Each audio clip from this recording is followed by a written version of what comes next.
नमस्कार। हिंदू धर्म में कई सारे पर्व और त्योहारों को मनाया जाता है।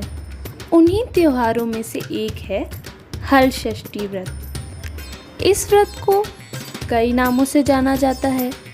यह पर्व हल षष्ठी, हल छठ, हर छठ व्रत, चंदन छठ, तिन छठी, तिन्नी छठ, लल्ही छठ, कमर छठ या खमर छठ के नाम से जाना जाता है। इस दिन भगवान कृष्ण के बड़े भाई बलराम जी का जन्म हुआ था, इसलिए इसे बलराम जयंती भी कहा जाता है।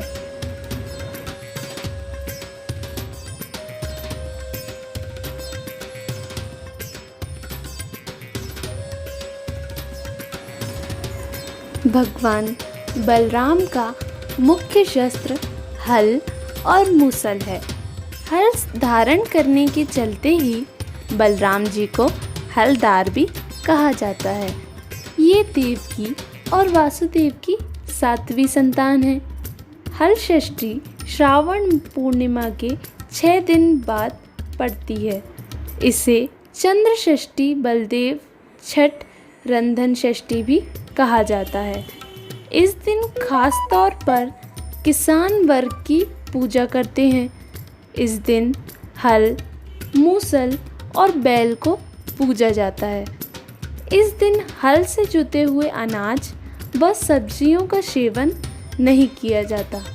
साथ ही हल का प्रयोग भी नहीं होता है।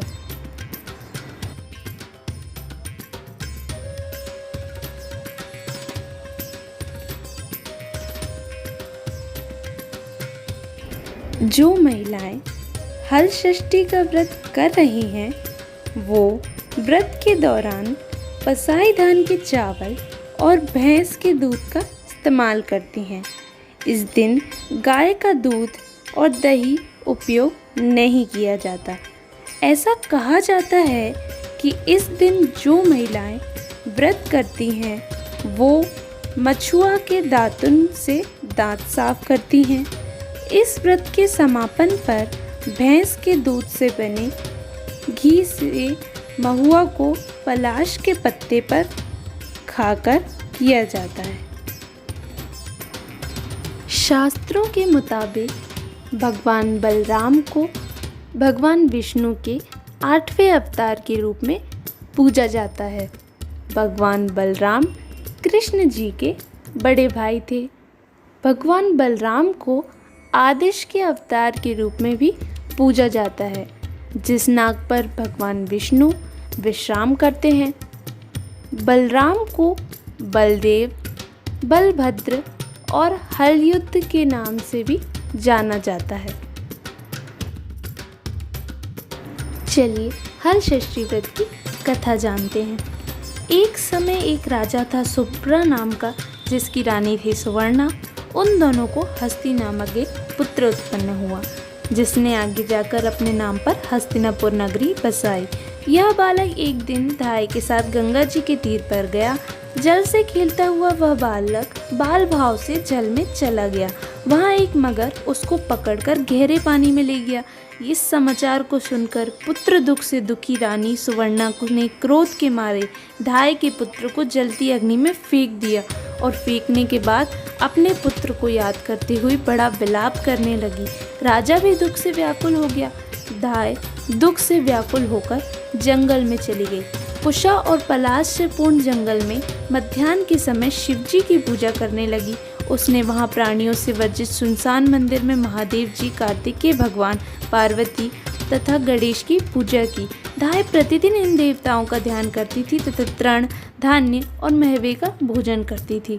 उसके इस प्रकार करते हुए भादो के महीने के कृष्ण पक्ष की षष्ठी को नगर के अद्भुत एक दर्शन हुए। इस धाय का अति सुंदर पुत्र भीड़ में से जीता जागता निकल आया। इस घटना को देखकर राजा, रानी तथा अन्य बड़े आश्चर्यचकित हुए। तभी सभी ब्रह्म ज्ञानी पंडितों से इसका कारण पूछा। तभी शिवजी के अंश रूपी दुर्वासा नाम के ऋषि वहाँ पहुँचे और उन्होंने इसका कारण बताया। उन्होंने राजा रानी से कहा कि वह ध्याय ने जिस व्रत को किया है, मैं आपसे कहता हूँ। राजा रानी ने दोनों ने वह व्रत किया।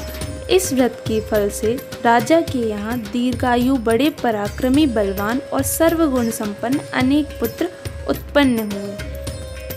अतः जो कोई इस अपूर्व व्रत को इस प्रकार से करता है, वह संपूर्ण पापों को त्याग कर सूर्य की महिमा को प्राप्त करता है।